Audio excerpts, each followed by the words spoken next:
Êtes-vous prête? On part en bicyclette! On n'allait pas dans les villages environnants, sauf qu'en été, quand on a eu des bicyclettes, on pouvait se rendre à Saint-Uribe à bicyclette. Après l'école, on s'en retournait chez nous. C'était à pied ou en bicycle. L'hiver, même en bicycle, en hiver. Les Sons d'ici, pour moi, là, c'est vraiment cool comme projet. Parce que ce qui est arrivé, c'est que c'est des gens qui m'ont contacté pour dire « Fred, ça te tente-tu de faire un parcours sonore? » Donc, que les gens se promènent avec des écouteurs.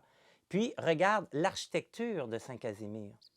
Saint-Casimir, c'est un grand village. Il y avait pas mal de monde. Il y avait de monde. Le projet, à la base, c'était de demander à des enfants, les interviewer, d'enregistrer ça, puis leur demander un enfant qui vient du passé, c'est quoi les questions que tu aimerais lui poser sur les lieux d'ici, sur les comment ça se passait l'école, est-ce qu'il y avait des bonbons? Bien, il y avait des bonbons pour les fêtes. Ça, c'était des bonbons spéciaux pour les fêtes. On achetait ça en grosse quantité, puis on les mesurait en paquets, en sac d'une demi-livre, puis au bout d'une livre, on vendait ça séparé.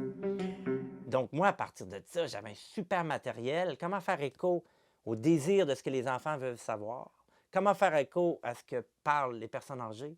Puis les différents lieux de Saint-Casimir. C'est comme leur vision à eux que je remets dans cette atmosphère-là moderne, architecturale ou dans les rues.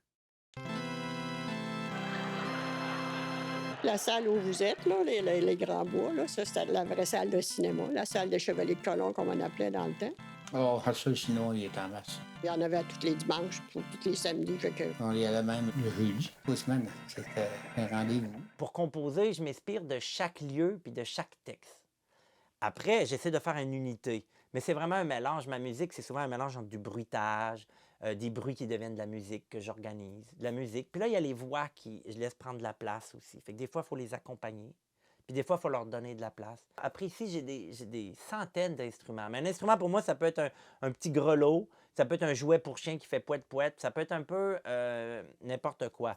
Puis tout ça, ça peut avoir sa place. Après, j'ai des instruments traditionnels comme un piano, une basse, une guitare, un sitar indien. Ça ne veut pas dire que je vais tout utiliser parce qu'à un moment donné, mon but, c'est jamais de tout utiliser, là. Fait que je joue entre l'électroacoustique, le son naturel.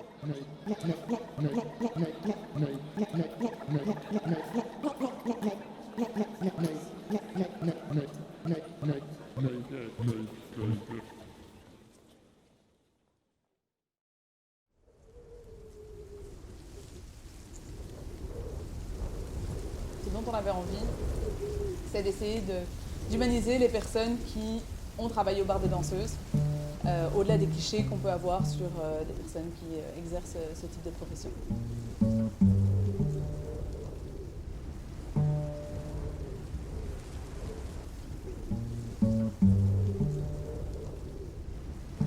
Tu avais seulement des carrières qui en avait un, le Martel, après ça, tu avais Capcité qui avait le Moderne, après ça, il y avait Saint-Albin ici à côté, qui avait la pâte à l'Oduc qu'on appelait.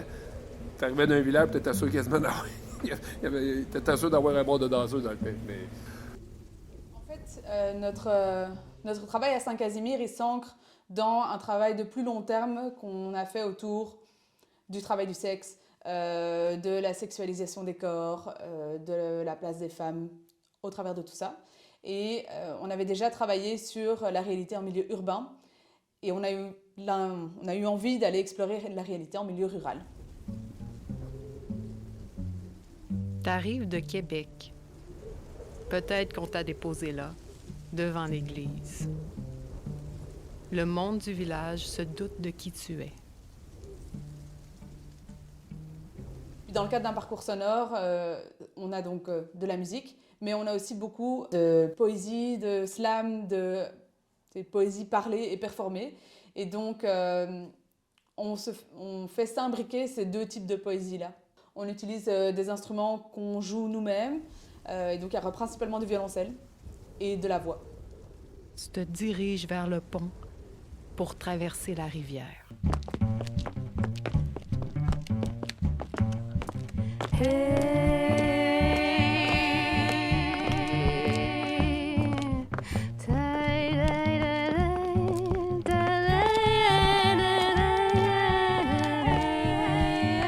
qui nous a beaucoup inspiré, c'est la rivière.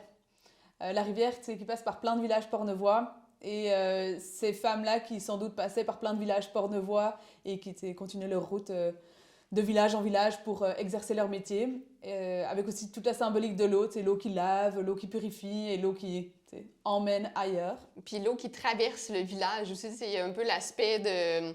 Nous, on connaît Saint-Casimir tel qu'il est maintenant, là, mais on sait, bon, il y avait Saint-Casimir Sud, on s'est un peu fait compter tout ça, toute l'histoire du patrimoine géographique de Saint-Casimir, fait que ça, c'était vraiment intéressant d'entendre ça. Puis finalement, ben, les bars de danseuses, c'était un lieu de rassemblement puis un lieu de rencontre pour bien du monde, tu sais.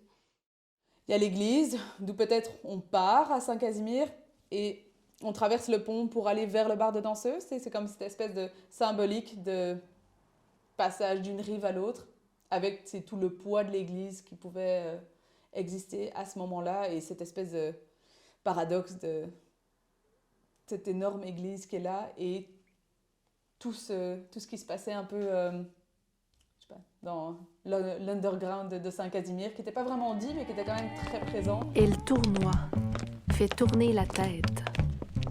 Elle est de passage, mais toujours là. Elle gronde sous le calme des glaces.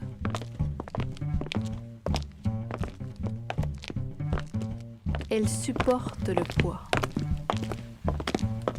Des skidoo, des vents froids dans le cou, des préjugés, des tabous, des gros bras à tatou, des enragés fous, des pardons à genoux.